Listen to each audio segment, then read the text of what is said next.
小家伙，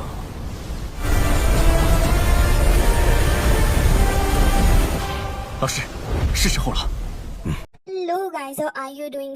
जैसा कि हमने लास्ट एपिसोड के अंदर देखा था कि शायान ने फाइनली जाकर उस सोल ड्रैगन बेबी फ्रूट को हासिल कर लिया होता है। इसके अलावा उसने जैसे ही ले जाकर वो फ्रूट मास्टर को दिया था तो वो बहुत ही ज्यादा खुश हुए थे, जिसके बाद शायान वहां से निकल गया होता है उस लड़की किंगलिन की हेल्प करने के लिए। इसी के साथ इस एपिसोड की शुरुआत होती है, जहां पर हमें देखने के लिए मिलता है कि शायान तो बहुत ही ज्यादा शॉक में खड़ा हुआ होता है, क्योंकि उसे अपने सामने देखने के लिए मिलता है एंशिएंट सेलेस्टियल स्नेक, जिसे देखकर वो बहुत ही ज्यादा हैरान था और ये सोच रहा होता है कि कहीं उसको हार्म ना पहुंचाए। लेकिन यहाँ पर एंशिएंट सेलेस्टियल स्नेक जो होता है वो तो यहाँ पर शायान को देखकर बहुत ही ज्यादा भड़क चुका होता है। शायान भी यहाँ पर उसकी ब्रेथ के काफी खतरनाक से प्रेशर को महसूस कर पा रहा होता है और शायान को पता था कि भाई अब तो मैं फंसने वाला हूँ। जबकि हमें देखने के लिए मिलता है कि यहाँ पर शायान के ऊपर जैसे ये एंशिएंट सेलेस्टियल स्नेक हमला करने जा रहा था, तभी शायान एक ही सेकंड के अंदर वहां से अपने लाइटनिंग स्पीड का इस्तेमाल करता है और तुरंत ही वहां से पलक झपकते ही कभी इधर तो कभी उधर हो रहा था। लेकिन गाइस यहाँ पर ये एंशिएंट स्नेक जो था वो यहाँ पर शायान को अपने काफी सारे हेड से हमला कर रहा होता है, क्योंकि उसके पास में ढेर सारे हेड एंड फेस वगैरह थे, जिसके चलते वो यहाँ पर शायान को सप्रेस कर पा रहा होता है। जिसके बाद तो वो यहाँ पर और भी ज्यादा भड़कता है, क्योंकि शायान यहाँ पर उससे सप्रेस नहीं हो पा रहा था। तभी वो यहाँ पर लगातार अपने वेनम का इस्तेमाल करता है शायान के ऊपर हमला करने के लिए। शायान अपनी स्वान रूलर का इस्तेमाल कर रहा था जिससे कि वो खुद को प्रोटेक्ट कर पाएगा, लेकिन यहाँ पर शायान की नजर किंगलिन के ऊपर भी होती है। वो अपनी नींद से उठेगी तभी तो यहाँ पर आगे कुछ हो पाएगा। और साथ ही यहाँ पर हमें देखने के लिए मिलता है कि वो तो आराम से सो रही थी, लेकिन शायान कह रहा होता है कि लग रहा है कि यहाँ पर अब मेरे लिए ट्रबल खड़ा हो चुका है, क्योंकि यहाँ पर इतनी ज्यादा खतरनाक सिचुएशन के अंदर वो यहाँ पर शायान को हर्ट भी कर सकते हैं। जिसके बाद यहाँ पर शायान लाइटनिंग स्पीड का इस्तेमाल करते हुए काफी तेजी से आगे निकल रहा था, लेकिन अब वो और भी ज्यादा अग्रेसिव हो जाते हैं। कभी तो शायान के ऊपर फायर एलिमेंट से अटैक हो रहा होता है, तो फिर कभी यहाँ पर शायान के ऊपर दूसरे एलिमेंट से अटैक हो रहा होता है। शायान यहाँ पर लगातार इन सारी चीजों से खुद को बचाने की कोशिश कर रहा होता है, लेकिन शायान कह रहा होता है कि जितने भी स्नेक्स यहाँ पर मौजूद हैं सभी की प्रॉपर्टीज काफी ज्यादा अलग हैं एक दूसरे से। और एक बार तो हमें देखने के लिए मिलता है कि एक ही बार से ये जो स्नेक थे वो मल्टीपल अटैक करते हैं, जिससे कि शायान एकदम से ही बच जाता है। लेकिन सिचुएशन काफी ज्यादा क्रिटिकल हो चुकी होती है, तभी वो सारे के सारे अपनी कंबाइंड स्ट्रेंथ का इस्तेमाल करते हैं, जिससे कि हमें देखने के लिए मिलता है कि कंबाइंड स्ट्रेंथ पहले से और ज्यादा डबल पावर के साथ में जनरेट होने लग जाती है। फिर वो एक बॉल क्रिएट करते हैं जिसे वो यहाँ पर शायान के ऊपर हमला करने के लिए इस्तेमाल करने वाले थे। लेकिन अब शायान को भी गुस्सा आ चुका होता है और वो गुस्से से कहता है कि मेरे पास वक्त नहीं है तुम्हारे साथ वेस्ट करने के लिए। और ये कहने के बाद शायान तुरंत ही निकाल लेता है यहाँ पर अपने 3000 बर्निंग फ्लेम को और जैसे ही यहाँ पर उसे आगे बढ़ाता है तो गाइस यहाँ पर इनको पता चल चुका होता है कि इनके पापा आ चुके। जिसके बाद तो वो यहाँ पर इस अटैक को सिर्फ चुटकियों में खत्म कर देता है, जिससे कि यहाँ पर ये जो स्नेक थे इनकी भी यहाँ पर अच्छी खासी धज्जियां उड़ चुकी होती है। अब यहाँ पर किंगलिन को होश आने लगा होता है और वो यहाँ पर एंशिएंट सेलेस्टियल स्नेक को जैसे ही देखती शायान के ऊपर हमला करते हुए, तो यहाँ पर शायान भी अपने अटैक को लेकर रेडी हो चुका होता है। बट इतनी ही देर में यहाँ पर किंगलिन उठ चुकी होती है और वो तुरंत ही यहाँ पर अपनी हिप्नोसिस की पावर का इस्तेमाल करती है। और हमें यहाँ पर एक चक्रा भी देखने के लिए मिलता है, जिसकी मदद से वो यहाँ पर इनको धीरे धीरे करके काबू करने में कोशिश कर रही होती है। और उसके बाद वो वहां से धीरे धीरे करके डिसअपियर भी हो जाते हैं। अब यहाँ पर उसको थोड़ी बहुत थकान तो हो ही रही होती है। फिर वो शायान से कहती है कि सॉरी मास्टर, ये कहकर वो बेहोश हो के वहीं पर गिरने वाली थी, लेकिन तभी शायान उसको बचाकर वहां पर ठीक से खड़ा करता है। फिर यहाँ पर शायान के नर्व्स को चेक करने लगा था और कह रहा होता है कि ये सिर्फ तुम्हारी बॉडी के अंदर थोड़ा सा ही बचा है, यानी कि तुम्हारी बॉडी के अंदर वो जो टॉक्सिन्स थे जिससे कि तुम अफेक्टेड हो रही थी वो खत्म हो चुके हैं। और अब यहाँ पर ये जो तुम्हारी बॉडी के अंदर थोड़ा सा टॉक्सिन बचा है वो भी यहाँ पर खत्म हो जाएगा। किंगलिन कहने लग जाती है कि शायद वो जो 9 हेडेड जाइंट स्नेक मेरे पास में है, शायद ही उसकी वजह से मेरी बॉडी के अंदर इतना रहा होगा।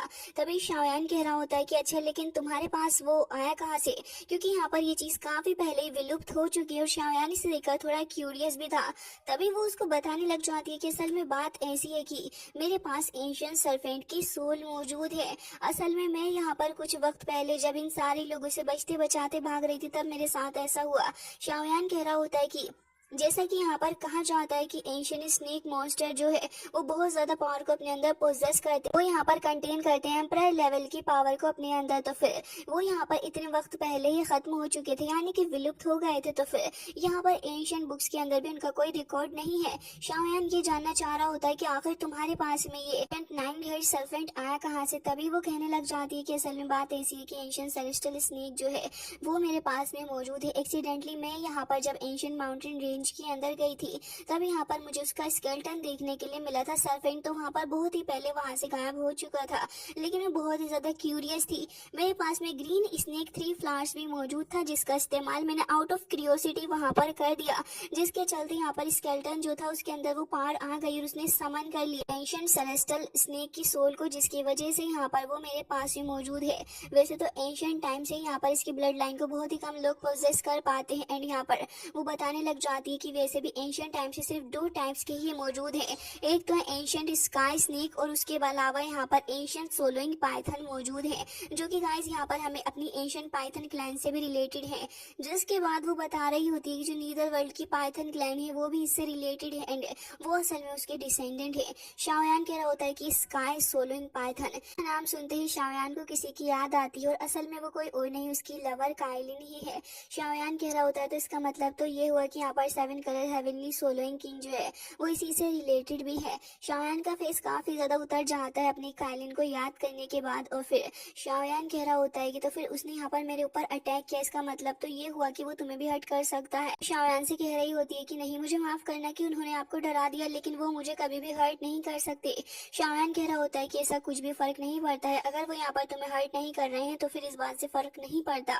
और ये कहकर फिर वहां से चला जाता है। जबकि दूसरी तरफ हमें यहाँ पर मेन होल का सीन देखने के लिए मिलता है, जहाँ पर शाओयान के मास्टर याओचेन अभी भी अपनी सोल को वापस से स्ट्रेंथन करने में लगे हुए थे और फैंग भी यहाँ पर मौजूद होते हैं, जो कि शाओयान को देखकर कह रहे होते हैं कि लिटिल गाय तुम यहाँ पर आ ही गए। तभी वो कह रहा होता है कि आपका बहुत बहुत शुक्रिया मेरे मास्टर को इतने दिनों तक प्रोटेक्ट करने के लिए। मास्टर की बॉडी और साथ ही यहाँ पर लिटिल बेबी ड्रैगन फ्रूट जो है वो यहाँ पर इसके अंदर से काफी ज्यादा गोल्डन एनर्जी को इमिट कर रहा होता है आसपास के एरिया के अंदर। शाओयान इसे देखकर कह रहा होता है कि तो एक बहुत ही ज्यादा खास चीज है, जिससे कि यहाँ पर मैं देख पा रहा हूँ कि टीचर की ओरिजिनल सोल एनर्जी जो है वो लगातार यहाँ पर स्ट्रांग होती जा रही है।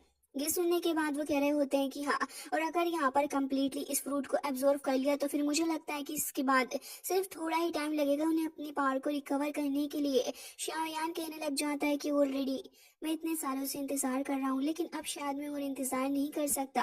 तभी यहाँ पर वो कहने लग जाते हैं कि अच्छा ऐसी बात है, तो एक काम करो, जब तक के लिए तुम कुछ ऐसा काम कर लो जो कि तुम्हें करना हो, तो इससे यहाँ पर तुम्हारा टाइम भी कट जाएगा। शाओयान कहने लग जाता है कि अंकल फैंग आपका बहुत बहुत शुक्रिया, वाकई में मुझे इस टाइम का एडवांटेज लेना होगा। और ये कहने के बाद शाओयान अपने हाथ की तरफ को देखते हुए उस हेवनली फाइटिंग स्किल्स के बारे में सोचने लगा था।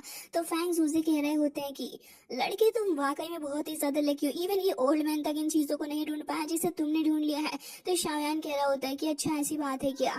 जिसके बाद शाओयान यहाँ से टार के अंदर चला जाता और उन हेवनली रिफ्स को देखने लगा होता है। वो यहाँ पर अपनी हेवनली फ्लेम्स का इस्तेमाल करके उसको पेनिट्रेट करने की कोशिश कर रहा था, लेकिन ये बोन्स शायद काफी ज्यादा अलग तरीके की थी, जिससे कि शाओयान इसमें हेवनली फ्लेम्स को शायद से मर्ज कर पाने में इतना ज्यादा आसानी से कामयाब नहीं हो पा रहा होता। लेकिन फिर भी शाओयान अपनी हेवनली फ्लेम्स का इस्तेमाल लगातार करता है, जिससे कि कुछ वक्त बाद ये जो फ्लेम थी वो यहाँ पर मेल्ट होने लग जाती और वहाँ पर हमें गोल्डन तरीके का लिक्विडी चीज देखने के लिए मिलती है, जो कि आसपास यहाँ पर काफी एनर्जी को फ्लक्चुएट भी कर रही थी। शाओयान इस चीज को देखकर काफी क्यूरियस होता है और कह रहा होता है कि तो इसका मतलब तो ये हुआ कि सील खत्म होने के बाद ही कुछ इस तरीके का लगेगा। शाओयान को कुछ पता तो नहीं था, लेकिन फिर भी वो अपनी एक फिंगर को आगे बढ़ा देता है। पहले थोड़ा हेजिटेट करता है, बट अल्टीमेटली इस चीज को टेस्ट तो करना ही था। तो शाओयान यहाँ पर हाथ आगे बढ़ा ही देता है और अनएक्सपेक्टेडली उसी वक्त यहाँ पर शाओयान के हाथ के ऊपर ये जो गोल्डन लिक्विड था वो पूरे तरीके से चढ़ने लग जाता है। शाओयान को बहुत ही ज्यादा अजीब सा पेन महसूस हो रहा होता है। वो पेन कुछ इस तरीके का था जैसे कि शाओयान का हाथ कोई तोड़ रहा हो जबरदस्ती। शाओयान लगातार अपने हाथ को रोकने की कोशिश कर रहा होता है, लेकिन उसका हाथ यहाँ पर उसके उसके कंट्रोल से बाहर था, जिसके बाद उसको बहुत ही ज्यादा तरीके का पेन यहाँ पर अपने सर में होने लग जाता है। उसे काफी ज्यादा अजीब से साउंड्स भी सुनाई दे रहे थे और उसके बाद वो गोल्डन लिक्विड हम देखते हैं कि शाओयान की नेक और साथ ही उसके फेस के ऊपर भी छाने लग जाता है, जिसके बाद शाओयान महसूस करता है कि वो शायद किसी दूसरी जगह पर आ चुका है। शाओयान अपनी आईज ओपन करता है तो वो देखता है कि जगह तो कुछ अजीब से खंडर जैसा लग रही है। वो अपने चारों ही तरफ देखता है और कह रहा होता है कि मुझे तो ऐसा लग रहा है कि शायद यहाँ पर ये जो फाइटिंग स्पिरिट है इसका एक छोटा टुकड़ा शायद मैं इस जगह पर आ चुका हूँ। और फिर वो अपने आसपास जैसे ही देखता है तो उसे काफी अलग एनर्जी वहाँ पर देखने के लिए मिलती है। शाओयान उस एनर्जी की तरफ ही बढ़ने लगा होता है और उसके पास जाते ही शाओयान को और भी ज्यादा स्ट्रॉन्ग एनर्जी फील हो रही थी। धीरे धीरे करके वो इस एनर्जी के थ्रू देखने की कोशिश करता है तो उसे अपने सामने देखने के लिए मिलते हैं दाओ शेंग स्ट्रॉन्ग मैन की एक मेमोरी जो कि यहाँ पर मौजूद थी। एक शाओयान कह रहा होता है कि सीनियर माफ करिएगा, लेकिन मेरी ऐसी कोई भी इंटेंशन नहीं है आपकी मेमोरी के अंदर आकर कुछ भी तरीके से घुसपैठ करने की। जिसके बाद यहाँ पर शाओयान कह रहा होता है कि सीनियर प्लीज मुझसे खफा ना हो। एंड सीनियर भी यहाँ पर खफा क्यों ही होंगे, क्योंकि शाओयान ने इस चीज को ऑब्टेन किया है तो वो तो यहाँ पर आए हुए होते हैं शाओयान की हेल्प करने के लिए इस हेवनली टेक्निक को ऑब्टेन करने में। जिसके बाद हमें वहां पर वो दाओशिंग देखने के लिए मिलते हैं। शाओयान तो यहाँ पर उनको देखता है तो देखता ही रह जाता है कुछ वक्त के लिए। जिसके बाद वो यहाँ पर शाओयान से बातचीत करने लगे होते हैं अपनी इस हेवनली स्किल के बारे में और कह रहे होते हैं कि अनफॉर्चुनेटली वर्ल्ड को पास करने के लिए मेरे पास कुछ भी नहीं था और ना ही इसका कोई रास्ता, लेकिन अब जब तुम यहाँ पर आ चुके हो तो मैं अपनी लेगेसी तुम्हें दूंगा। शाओयान की आंखें सुनकर एकदम ही चमक चुकी होती हैं। जिसके बाद वो यहाँ पर अपनी हेवनली स्किल को फॉर्म करने लगे होते हैं और उसके बाद शाओयान भी चारों ही तरफ से एनर्जी को फ्लक्चुएट करते हुए देख रहा होता है। जिसके बाद वो जो एनर्जी थी वो डायरेक्ट ही आकर शाओयान के फोरहेड के अंदर आ जाती है, जिससे कि यहाँ पर शाओयान को कुछ वक्त के लिए थोड़ा पेन सा होता है, लेकिन उसके बाद वो ठीक हो चुका था। जिसके बाद वो उसे कह रहे होते हैं कि तुम क्योंकि यहाँ पर इस हेवनली स्किल को ऑब्टेन करने वाले बंदे बन चुके हो तो फिर तुम्हें इसका ध्यान अच्छे से रखना होगा। साथ ही वो कह रहे थे कि ये जो great heavenly creation palm technique है तुम इसे बहुत ही ज्यादा अच्छे से यूज करना है, क्योंकि ये पावर ऑफ क्रिएशन है। शायद अपनी तरफ देखता है तो स्पिरिचुअल हैंड जो कि फॉर्म कर रहे होते हैं काफी ज्यादा एनर्जी को। साथ ही हमें पता चलता है कि इस टेक्निक के अंदर इतनी ज्यादा पावर है जो कि माउंटेन को हिला सकती है एक ही झटके के अंदर। इसके अलावा यहाँ पर एक्सट्रीमली पावरफुल एनर्जी फ्लक्चुएट हो रही थी। वो ये भी कह रहे होते हैं कि यहाँ पर ये जो एनर्जी तुम देख रहे हो वो सी को भी यहाँ पर अलग कर सकती है और सब कुछ यहाँ पर खत्म करने की ताकत रखती है। इसका एक अटैक ही यहाँ पर पूरे तरीके से एक झटके में अपने सामने वाली चीज को बर्बाद कर सकता है। जिसके बाद हमें वहाँ पर एक काफी ज्यादा स्ट्रॉन्ग फायर की सेंस भी देखने के लिए मिलती है जो कि फॉर्म हो रही होती है और स्ट्रॉन्ग फायर भी यहाँ पर शाओयान अपने सामने से निकलते हुए देखता है। फिर हमें एक वॉइड क्रैक देखने के लिए मिलता है और यहाँ पर हमें पता चलता है कि ये जो टेक्निक है इसका इस्तेमाल ज्यादा केयरफुल होकर करना है, ऐसे वैसे कभी भी नहीं कर देना है, जिससे कि आसपास डिस्ट्रक्शन की संभावना बहुत ही ज्यादा हो सकती है। जिसके बाद शाओयान कह रहा होता है कि हेवनली सेंट में आपकी इस बात को डेफिनेटली अपने दिल में रखूंगा एंड मैं आपकी इस हेवनली स्किल को वर्ल्ड फेमस कर दूंगा। जिसके बाद वो कह रहे होते हैं कि ठीक है और फिर वो वहां से डिसअपियर भी हो जाते हैं। अब शाओयान जैसे अपनी आइज को ओपन करता है तो सबसे पहले अपने हाथ को देखते हुए कह रहा होता है कि मुझे सेंट की तरफ से क्रिएशन ऑफ टेक्निक तो मिल चुकी है, लेकिन मैं यहाँ पर इस हेवनली ग्रेट पाम टेक्निक का इस्तेमाल अभी नहीं कर सकता, लेकिन कोई बात नहीं, जब मुझे वो होल गोस्ट जाइशिंग मिलेगा तब तो मैं उसे सबक सिखाऊंगा और मैं उसे बताऊंगा कि आखिर यहाँ पर क्या हो सकता है और किस तरीके से उसकी डेथ जो है वो यहाँ पर मेरे पाम के हाथों ही लिखी हुई है। हालांकि यहाँ पर शाओयान नोटिस करता है कि यहाँ पर टावर के अंदर से काफी ज्यादा एनर्जी निकल रही है एंड वो डेफिनेटली मास्टर की सोल एनर्जी की रिकवरी वाली एनर्जी है। जिसके बाद तो वो यहाँ पर तुरंत ही आकर अपीयर हो जाता है। मास्टर अपनी आई को ओपन करते हैं। शाओयान दिख कर कह रहा होता है कि मास्टर अब आप कैसा फील कर रहे हो, तो वो तुरंत ही यहाँ पर उसके पास आ जाते हैं और कह रहे होते हैं कि मेरी सोल एनर्जी रिकवर हो गई है। तो शायद एकदम झटके से आगे बढ़ते हुए कह रहा होता है तो फिर चलिए अब आपकी बॉडी को रिफाइन कर लेते हैं। तो मास्टर कह रहे होते हैं कि मेरे बच्चे इतनी भी जल्दी मत करो, अभी हमारे पास वो मटेरियल्स नहीं है। मास्टर की बात भी पूरी नहीं हो पाती। शायान तो यहाँ पर रिफाइन करने के लिए मटेरियल पहले से ही ला के रखा। मास्टर देख रहे होते हैं कि आखिर कौन सा मटेरियल उन्हें इसके अंदर मिलेगा, तो उन्हें यहाँ पर हेवनली डीमन फिनिक्स टाइप से यहाँ पर ये क्रिस्टल टाइप चीज देखने के लिए मिलती है। हालांकि इसके अलावा यहाँ पर जब वो देखते हैं इस बोन फ्यूजन पिल को तो वो इसे देखकर और भी ज्यादा हैरान हो जाते हैं और कह रहे होते हैं कि क्या एक 8 ग्रेड की हेवनली पिल जो कि तुम्हारे पास में मौजूद है तो बोन ग्लोइंग पिल है। जिसके बाद तो यहाँ पर वो कह रहे थे कि तुम अपने टीचर को हमेशा ही सरप्राइजेस देते रहते हो। जिसके बाद फैंग जूजी कह रहे होते हैं कि अब तो फिर किसी बात की परेशानी की जरूरत ही नहीं है। मेरे पास में जो रिंग है वो कंटेन करती है कि स्केलेटन को, जो कि एक 4 स्टार 1000 का है, तुम इसका इस्तेमाल कर सकते हो बॉडी रिफाइनमेंट के लिए। शायान कह रहा होता है कि आपके पास में कैसे आई, तो वो बताने लगे होते हैं कि एक बार मैं एक डीमन से मिला था और उसके बाद मैंने उसे खत्म ही कर दिया। अनफॉर्चुनेटली यहाँ पर मैं इसकी बॉडी का इस्तेमाल नहीं कर सकता, तो मैं अनहार्टेड हूँ कि मैं यहाँ पर याओ चैन को ये चीज सौंप रहा हूँ। तो ये सुनने के बाद मास्टर तियान को कहने लग जाते हैं कि बहुत ही ज्यादा बढ़िया फैंग मास्टर, आप वाकई में बहुत ज्यादा काइंड हार्टेड हो। जिसके बाद यहाँ पर शायान तुरंत ही झटके से उसको रख लेता है अपने पास में, कह रहा है मिस्टर फैंग आपका बहुत बहुत शुक्रिया। जिसके बाद शायान उसको अपने पास में रख लेता है और अब यहाँ पर मास्टर भी रेडी होते हैं अपनी बॉडी को रिफाइन करने के लिए। लेकिन इतनी देर में शायान यहाँ पर दिखा रहा होता है अपनी उस दाओशेंग स्केलेटन का ये जो हाथ होता है, यानी कि फाइटिंग सेंट आर्म, वो यहाँ पर दिखाते हुए कह रहा होता है कि अगर हम इसका इस्तेमाल करें तो इसे देखकर तो फैंग जूजे को एक और झटका लगता है और कह रहे होते हैं कि तुम्हारे पास ये भी मौजूद है। अगर इसका इस्तेमाल किया जाए तो मुझे लगता है कि यहाँ पर रिकवरी की स्ट्रेंथ जो है वो और भी ज्यादा तेजी के साथ में बढ़ेगी। और यहाँ पर कह रहे होते हैं कि अब बस देर किस बात की, जाओ जाकर स्टोन टावर के अंदर अपना काम करो। तभी यहाँ पर वो दोनों ही वहां से निकल के जा रहे थे तो बाकी सभी उनके पीछे पीछे निकल पड़ते हैं। अब हमें यहाँ पर उसी बंदे की बॉडी देखने के लिए मिलती है जिसको रिफाइन करना बाकी था।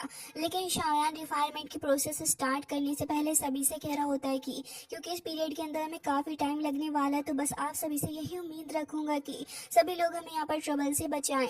जिसके साथ ही यहाँ पर मास्टर भी कह रहे होते हैं कि प्लीज कुछ दिनों का हार्डवर्क आप और कर लीजिए हमारे लिए। तभी लिटिल फेरी कह रही होती है कि ऐसी कोई भी बात नहीं है, आपको कोई भी डिस्टर्ब नहीं करेगा। जिसके बाद यहाँ पर अब मास्टर फैंग भी कहते हैं कि मैं यहाँ पर अपनी फॉलिंग स्टार पवेलियन का डिफेंस और भी ज्यादा बढ़ा दूंगा और जितने भी स्ट्रॉन्गमैन बाहर गए हुए हैं मैं उन सभी को वापस बुला लूंगा, परेशान होने की बात नहीं। अब यहाँ पर शायान और मास्टर दोनों यहाँ पर इस बॉडी रिफाइनमेंट की प्रोसेस को आराम से कर सकते थे। जिसके बाद यहाँ पर शायान कह रहा होता है कि मास्टर पहले मैं आपकी बॉडी को रिफाइन कर लेता हूँ, उसके बाद हम यहाँ पर बाकी सारा काम करेंगे। इससे पहले आप एक काम करें कि आप इस बोन ग्रोइंग ब्लड फ्यूजन पिल का इस्तेमाल कर लें, जिससे कि आपकी पावर और भी ज्यादा तेजी के साथ में बढ़ेगी। साथ ही शायान उनको वो बोतल भी देने लगा होता है। मास्टर यहाँ पर इस बोतल को देखते हैं तो इसके अंदर से great heavenly demon Phoenix type के वो ब्लड ड्रॉप्स भी निकलते हैं, जिसे देखने के बाद तो यहाँ पर शायान यहाँ पर उसे तुरंत ही आगे बढ़ा देता है। अब ये यहाँ पर इस बॉडी को एक्टिवेट करने का काम करेंगे एंड हमें देखने के लिए मिलता है कि पहले वो बॉडी जो कि शायद से बेजान सी थी, अब उसके अंदर धीरे धीरे करके जान आने लगी होती है। जिसके बाद शायान अपनी हेवनली फ्लेम्स का इस्तेमाल करने लग जाता है और काफी ज्यादा तेजी के साथ में यहाँ पर हेवनली फ्लेम्स को भी आगे बढ़ाता है, जिससे कि यहाँ पर इस बॉडी के अंदर रिएक्शन हो। धीरे धीरे करके यहाँ पर इस बॉडी के अंदर रिएक्शन भी होने लगा होता है। वो जो बॉडी थी वो यहाँ पर इस स्टेट के अंदर आ चुकी होती है। मास्टर की नजरें तो यहाँ पर होती है अपने शायान के ऊपर, जिसे देखकर वो कह रहे होते हैं कि लिटिल वन, वाकई में यहाँ पर तुमने इन बीते सालों में बहुत ज्यादा ग्रोथ को हासिल किया है और मुझे डर है कि तुमने इन सारी चीजों में बहुत ज्यादा सफर भी किया होगा। शायान भी यहाँ पर मास्टर की तरफ को देखने लगा होता है। फिर मुस्कुराती हुई शायान जैसे ही मास्टर को देखता है तो फिर अब यहाँ पर मास्टर समझ चुके होते हैं कि वक्त आ चुका है यहाँ पर इस बॉडी के नेक्स्ट प्रोसेस का। जिसके बाद शायान उस दावशेंग का हाथ भी आगे बढ़ा देता है, जो कि यहाँ पर धीरे धीरे करके मेल्ट हो जाता है और अब जाकर वहाँ पर उस बंदे की बॉडी के अंदर चला गया था, जिससे कि यहाँ पर इस बॉडी के अंदर जान सी पड़ने लग जाती है और हमें पूरी बॉडी के आसपास काफी सारे स्क्रिप्चर्स लिखे हुए देखने के लिए मिलते हैं। शायान अब टीचर की तरफ को देखता और कह रहा होता है कि टीचर आगे जाएं। अब यहाँ पर मास्टर जो थे वो इस बोन ग्रोइंग पिल को देखते हैं और फिर उसे तुरंत ही सोलो कर लेते हैं। हालांकि गाइस यहाँ पर ये चीज़ अभी पक्की नहीं है कि यहाँ पर ये मास्टर इस बॉडी के अंदर जाएंगे, वो बॉडी रिफाइन होकर एकदम से ही ठीक हो जाएगी। लेकिन फिर भी यहाँ पर मास्टर जो है वो यहाँ पर शायान के लिए अब ये करना चाह रहे हैं, क्योंकि शायान बेचारा पागलों की तरह धक्के खाता है अब तक उनके लिए, तो वो भी शायान के लिए इतना कर सकते थे। फिर वो यहाँ पर एक लास्ट बार शायान की तरफ को देखते तुरंत ही यहाँ पर पीछे को जाते और उन्हें याद आता है कि आखिर किस तरीके से पास्ट में उनकी बेइज्जती की गई और साथ ही यहाँ पर किस तरीके से उनके खुद के पुराने वाले डिसेबल ने उन्हें बहुत बुरे तरीके से बिट्रे किया। ये सोच रहे थे कि आखिर उन्होंने उस बंदी को अपना खुद के बेटे की तरह समझा था, लेकिन उसने सिर्फ एक टेक्निक की वजह से मास्टर को धोखा दिया। जबकि दूसरी तरफ उनका प्रेजेंट डिसेबल यानी कि शायान, उसने तो मास्टर के लिए अपनी जान तक हथेली पे रख के इसे दांव पे लगा दिया और न जाने कितनी बार शायान ने दर्द सहे मास्टर के लिए। वो इस सारी मोमेंट्स को याद करते हैं कि शायान बेचारा कितना ज्यादा सफर करके मास्टर के लिए आया है और मास्टर के लिए कितनी ज्यादा उसने फाइट की है। बाद उन्हें शायान की एक बात याद आती है कि टीचर आपके लिए तो मैं अपनी जान तक दांव पे लगा दूंगा। एंड लिटरली इस बंदे ने अपनी जान तक दांव पे लगा दी अपने मास्टर के लिए, जो कि यहाँ पर मास्टर को कहीं ना कहीं इमोशनल भी कर रहा था। वो अपनी आंखें बंद करे हुए होते हैं और धीरे धीरे करके यहाँ पर सारी मोमेंट्स याद आते हैं।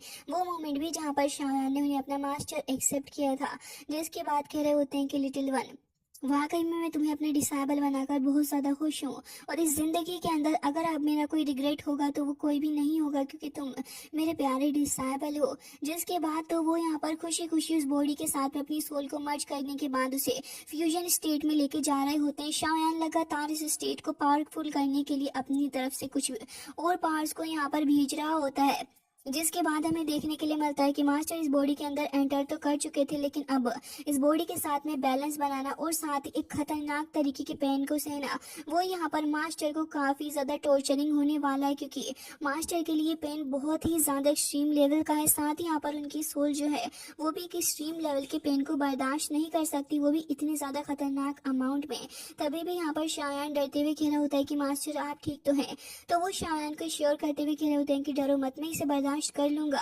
लेकिन वाकई में उनकी टॉलरेंस जो थी वो बहुत ज्यादा हद तक होती है। उनके फेस से नजर आ रहा होता है कि कितना ज्यादा दर्द वो सह रहे हैं और लास्ट में वो बहुत ज्यादा जोर से चिल्लाने भी लग जाते हैं, क्योंकि ये प्रोसेस ऑलमोस्ट अपने अंत पे होती है। तो इसके बाद यहाँ पर मास्टर बहुत ज़्यादा दर्द से करहा रहे थे। शायान भी डरा हुआ होता है इस मोमेंट के अंदर, लेकिन हमें आसपास बहुत ही ज़्यादा खतरनाक तरीके की एनर्जी फ्लक्चुएट करते हुए देखने के लिए मिलती है और लास्ट में यहाँ पर शायान भी इससे पीछे हट जाता है। और उसके बाद यहाँ पर शायान अपने मास्टर की तरफ को देखते हुए कह रहा होता है कि मास्टर मैं जो कर सकता था मैंने सब कर दिया, अब बस आपके ऊपर डिपेंड है।